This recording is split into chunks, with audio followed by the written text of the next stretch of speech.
that episode came to me as a result of my friendship with Ann Simon, our science guru, our sort of science advisor on the show, our main one, I should say. And she had done work as an undergraduate with a man who was working with the Drosophila fly, and I ended up going to visit him at the University of Indiana. And it was his science where he was actually changing,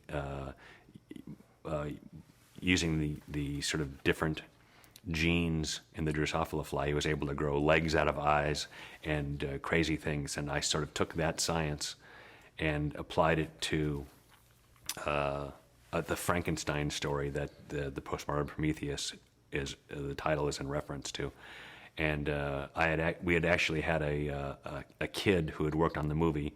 So season 5 was filmed just after the filming of the movie, and it would lead up to the movie. And we had a kid who worked on the show who I knew this kid had a look that just sparked something for me, and so I ended up casting these characters who looked like he had a mane like a horse.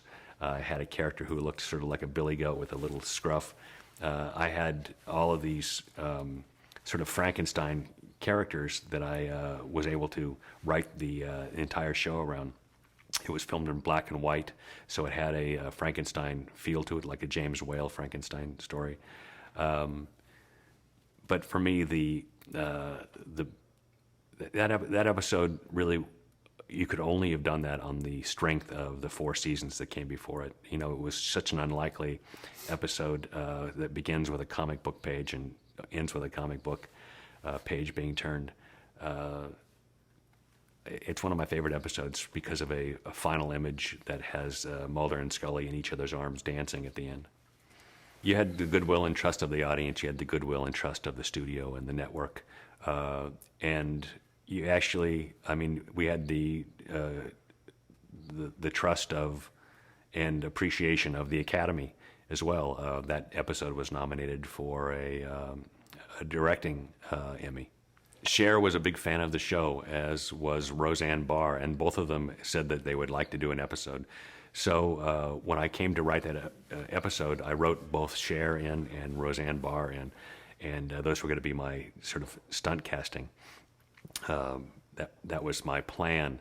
It ended up that neither of them could do the episode, and so I had to do a Cher imposter and someone who had to stand in for Roseanne in that part. But I actually think that the episode probably worked better with these other actors because I think those characters may have taken away the believability, if there is believability there.